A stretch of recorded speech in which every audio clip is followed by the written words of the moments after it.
एक लड़का जो कुत्तों के बीच पला बढ़ा है, उन्हें अपने बच्चों की तरह मानता है। पूरी दुनिया ने उसे छोड़ दिया, लेकिन कुत्तों ने कभी उसका साथ नहीं छोड़ा। फिल्म की शुरुआत होती है जब एक वैन तेज बारिश वाली रात में सड़क पर तेजी से दौड़ती है। ये वैन पुलिस का ध्यान खींचती है। जब पुलिस वैन को रोकती है तो उन्हें एक महिला दिखती है जो घायल और अजीब सी लग रही है। वो कहती है कि उसका ड्राइविंग लाइसेंस दूसरी ड्रेस में छूट गया है। जब उसे बाहर आने के लिए कहा जाता है तो वो मना कर देती है। वैन के पीछे कुछ कुत्ते भी हैं। इसी बीच डॉक्टर एवलिन को एक कॉल आता है और उसे तुरंत काम पर जाना पड़ता है। वो अपने बच्चे को अपनी मां के पास छोड़कर पुलिस स्टेशन जाती है।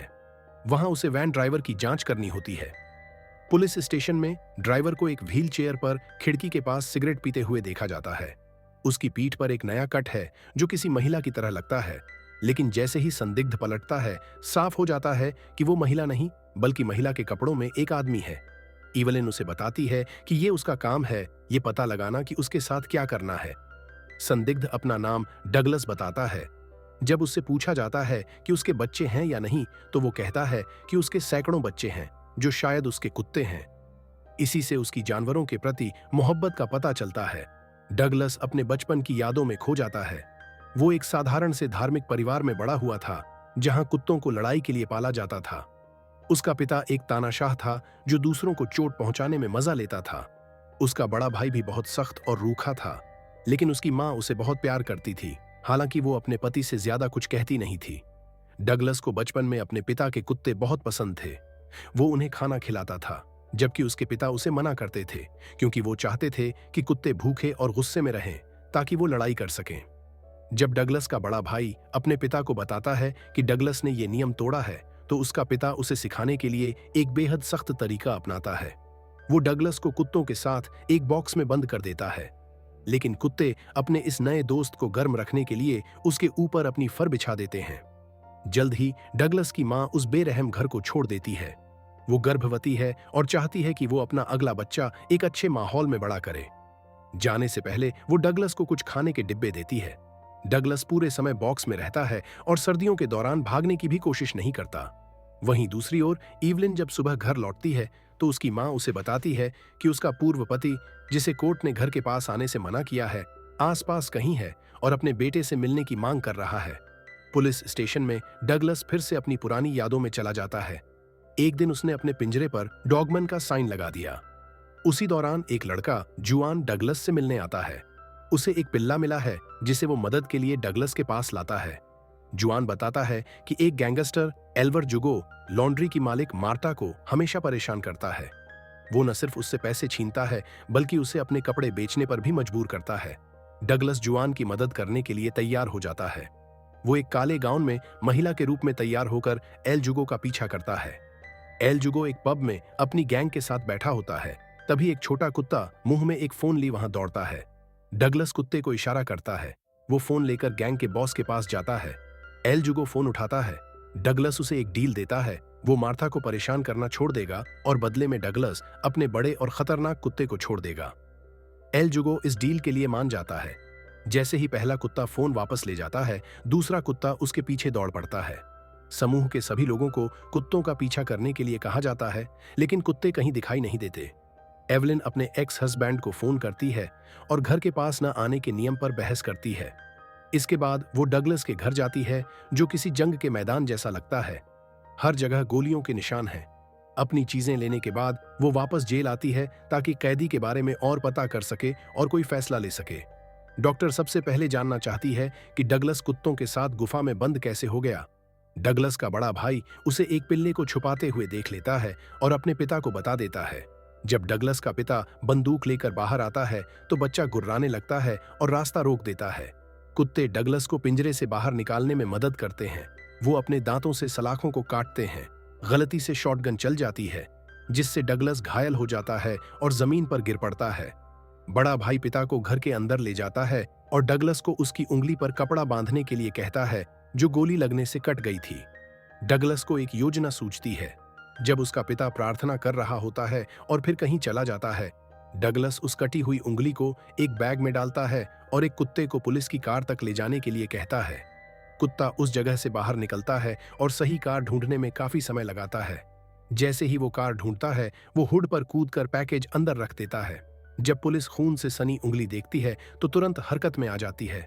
वो घर में घुसकर पिता और बड़े भाई को गिरफ्तार कर लेती है और बच्चे को बचाने के लिए मदद बुलाती है, जो पिंजरे में बंद था। उस दिन के बाद डगलस ठीक से चल नहीं पाया। गोली जो उसकी उंगली को काटकर दीवार के पार गई थी, उसकी रीढ़ के पास फंस गई। डॉक्टरों ने इसे निकालने का जोखिम नहीं उठाया, क्योंकि इससे उसकी रीढ़ को नुकसान हो सकता था। अब हर कदम उस गोली को हिला सकता है और डगलस की जान ले सकता है। आखिरकार डगलस के पिता को 20 साल की सजा हुई। गिरफ्तार होने के 2 हफ्ते बाद उसने आत्महत्या कर ली। बड़े भाई को 12 साल की सजा हुई, लेकिन अच्छे व्यवहार की वजह से वो 8 साल में छूट गया। जेल से बाहर आने के बाद एक कुत्ते ने उसे देखा और उसका पीछा करना शुरू कर दिया। धीरे धीरे कई और कुत्ते उसमें शामिल हो गए, जब तक कि उसे चारों तरफ से घेर नहीं लिया। डगलस ने कभी थेरेपिस्ट को नहीं बताया कि उसका बड़ा भाई कैसे मरा और कुत्तों ने उसे कैसे काटा। कानून के हिसाब से अगर इवलिन को किसी मर्डर के बारे में पता चलता है तो उसे रिपोर्ट करनी होगी। पिंजरे से बाहर आने के बाद डगलस को एक शेल्टर में रखा गया। वहां वो किसी से दोस्ती नहीं कर पाया। लोग एक दिव्यांग बच्चे के साथ खेलना नहीं चाहते थे, क्योंकि बच्चे कुत्तों जितने दयालु नहीं होते। लेकिन शेल्टर में उसे सलमा नाम की एक लाइब्रेरियन मिली, जिससे उसे पहली नजर में प्यार हो गया। सलमा ने उसे शेक्सपियर पढ़ने और थिएटर में ब्रिटिश क्लासिक्स पर परफॉर्म करना सिखाया। उसने सलमा से सीखा कि कपड़े बदलकर और मेकअप का इस्तेमाल करके कोई नया इंसान कैसे बना जा सकता है। थिएटर शो के दौरान डगलस खुश था और उसे लोग पसंद भी करते थे। लेकिन जल्द ही सलमा ब्रॉडवे पर एक्टिंग करने के लिए अनाथालय छोड़कर चली गई। डगलस ने अखबार की कटिंग्स से उसका एक स्क्रैप बुक बनाया। जब वो बड़ा हुआ तो एक दिन उसने सलमा का शो देखा और फिर बैकस्टेज जाकर उससे मिला। डगलस को हैरानी हुई जब सलमा ने उसे पहचान लिया और उसे मिलकर खुश हुई। उसने सलमा को स्क्रैप बुक गिफ्ट की, जिसमें उसकी परफॉर्मेंस की तस्वीरें और लेख थे। सलमा को यह तोहफा बहुत पसंद आया। लेकिन तभी चेंजिंग रूम में एक आदमी आया। ये सलमा के शो का डायरेक्टर था, जो उससे शादीशुदा था और जल्द ही उसका बच्चा होने वाला था। डगलस उदास होकर वहां से चला गया और कुत्तों की शेल्टर में काम करने लगा। यह खबर सुनकर उसका दिल टूट गया। गुस्से में आकर उसने पिंजरे के पास चिल्लाना शुरू कर दिया। कुत्ते भी चिल्लाने लगे। वो अपने पिंजरों से बाहर आकर डगलस के पास आए, उसे गले लगाया और उसका चेहरा चाटकर अपना प्यार दिखाया, बिल्कुल वैसे ही जैसे बचपन में करते थे। डगलस ने अपने बाल काटकर छोटे कर लिए और एक ऐसी महिला की तरह व्यवहार करने लगा जिसने अपना प्यार खो दिया हो। लेकिन परेशानियां यहीं खत्म नहीं हुई। पैसे बचाने के लिए सरकार कुत्तों के शेल्टर को बंद करना चाहती थी। डगलस ने मेयर के ऑफिस वालों को समझाने की कोशिश की कि शेल्टर को शहर से सिर्फ बिल्डिंग के लिए पैसा मिलता है, बाकी चीजों के लिए नहीं। लेकिन असली समस्या यही थी। सरकार उस जगह को एक डेवलपर को देने की योजना बना रही थी ताकि उससे पैसा कमा सके। डगलस को सोमवार तक वह जगह खाली करने का समय दिया गया। सप्ताहांत में डगलस ने अपने सभी पालतू कुत्तों को पास के कॉलेज की एक खाली लैब में रखा और शेक्सपियर पढ़कर सुनाया।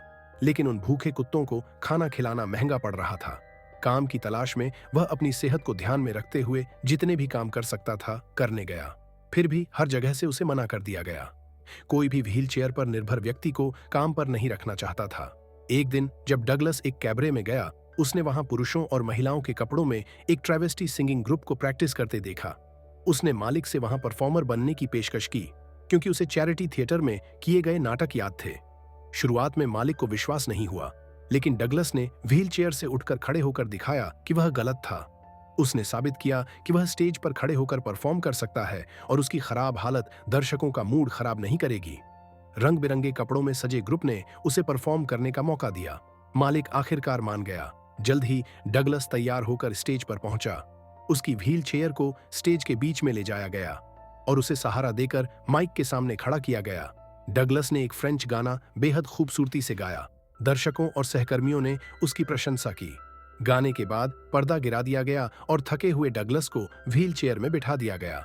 मालिक ने फैसला किया कि डगलस को शुक्रवार के शो में शामिल किया जाएगा। इवलिन की जिज्ञासा और डगलस की सच्चाई। इवलिन ने पूछा कि गाने के अलावा डगलस क्या कर रहा था। डगलस ने बताया कि उसने लोगों को सुरक्षा के लिए सही पालतू जानवर ढूंढने में मदद की है। उसने कहा कि कुत्ते उसे बिना शर्त प्यार करते थे और उसे पूरी तरह समझते थे।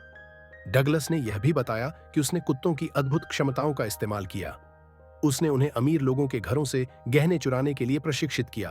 कुत्ते चोरी करने के बाद सामान वापस उसके पास ले आते थे। डिटेक्टिव एक्रियन की एंट्री। एक इंश्योरेंस डिटेक्टिव एक्रियान एक चोरी के मामले की जांच करने आया। उसने देखा कि कुत्ते गहने चुराने में कैसे मदद कर रहे थे।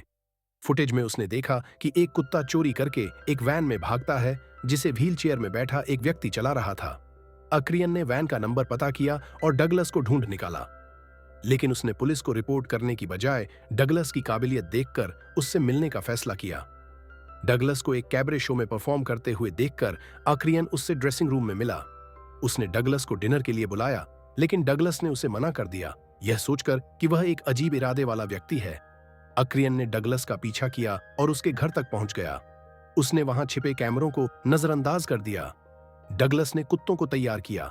जब अक्रियन ने उसे बंदूक दिखाकर धमकाया तो डगलस ने उसे तिजोरी का कोड बताया जिसमें चोरी किए गए गहने रखे थे। गहने लेने के बाद अक्रियन डिनर के लिए रुक गया, लेकिन उसे पता नहीं था कि वह खुद डिनर बनने वाला है। कुत्तों ने डगलस के इशारे पर अक्रियन को घेर लिया और हमला कर दिया। गैंग का हमला और डगलस की बहादुरी। एक दिन एल्जुगो के गुंडों ने डगलस के ठिकाने पर हमला कर दिया। उन्होंने हुआन को पकड़ लिया और यातना देकर मार डाला। डगलस ने कुत्तों को युद्ध के लिए तैयार किया। चालाक कुत्तों ने गुंडों को अलग अलग जाल में फंसाया। किसी को बिजली के झटके मिले तो किसी को कुत्तों ने घेर लिया। एल्जो ने मशीन गन से हमला किया जिससे डगलस घायल हो गया। फिर भी उसने दीवारों के पार से गोली चलाकर दुश्मनों को घायल किया। एल्जो ने अंततः डगलस को ढूंढ निकाला, लेकिन जब उसने गोली चलानी चाही तो उसके हथियार में गोलियां खत्म हो चुकी थीं। डगलस ने कुत्तों को आदेश दिया। सभी कुत्ते एल्जो पर टूट पड़े। अंतिम दृश्य, डगलस पुलिस की गाड़ी में बैठे सिगरेट पी रहा था। उसने पुलिस अधिकारी से कहा, ये कुत्ते मेरे बच्चे हैं। डगलस अपने कुत्तों को सिर हिलाकर इशारा करता है और वे ट्रक के पीछे से दौड़ जाते हैं। कहानी पुलिस स्टेशन पर शुरू होती है।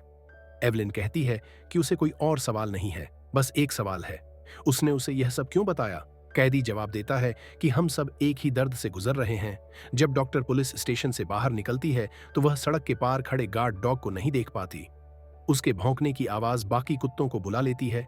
डगलस सिगरेट पीते हुए हंसता है, फिर वह अपना सिर मुंडवाता है और बिजनेस सूट पहनता है। इसके बाद कुत्ते पुलिस स्टेशन के अंदर घुस जाते हैं और ड्यूटी पर मौजूद अधिकारी को डरा देते हैं। डर के कारण वह अधिकारी बेहोश हो जाता है। कुत्ते उसके हाथ से चाबी ले लेते हैं और उसे डगलस की सेल के दरवाजे के नीचे सरका देते हैं। व्हीलचेयर में बैठा डगलस अपनी सेल से बाहर निकलता है और हॉलवे की तरफ बढ़ता है। वह सड़क के पार चर्च की इमारत को देखता है जिसका क्रॉस ऊपर की ओर उठता है। डगलस धीरे धीरे व्हीलचेयर से उठता है और चर्च की ओर चलता है। बाहर पहुंचकर वह क्रॉस के नीचे खड़ा होता है और भगवान से कहता है, मैं तुमसे प्यार करता हूं और तैयार हूं। थोड़ी देर बाद डगलस गिर जाता है और आखिरी सांस लेता है। गोली जो उसके शरीर में फंसी हुई थी ने आखिरकार एक महत्वपूर्ण अंग को नुकसान पहुंचाया और उसकी मौत हो गई। डगलस के आसपास उसके प्यारे कुत्तों का झुंड इकट्ठा हो गया। वे अपने मृत मास्टर को हमेशा के लिए विदाई दे रहे थे। इस बीच इवलिन अपने बच्चे को दूध पिलाते हुए खिड़की से बाहर देख रही थी। उसी समय एक कुत्ता उसके घर के सामने लेटा हुआ था। ऐसा लग रहा था कि डगलस ने अपने गुस्सैल पूर्व पति से महिला को सुरक्षित रखने के लिए आखिरी संदेश छोड़ा था। अगर आपको यह कहानी पसंद आई हो तो चैनल को सब्सक्राइब करना न भूलें।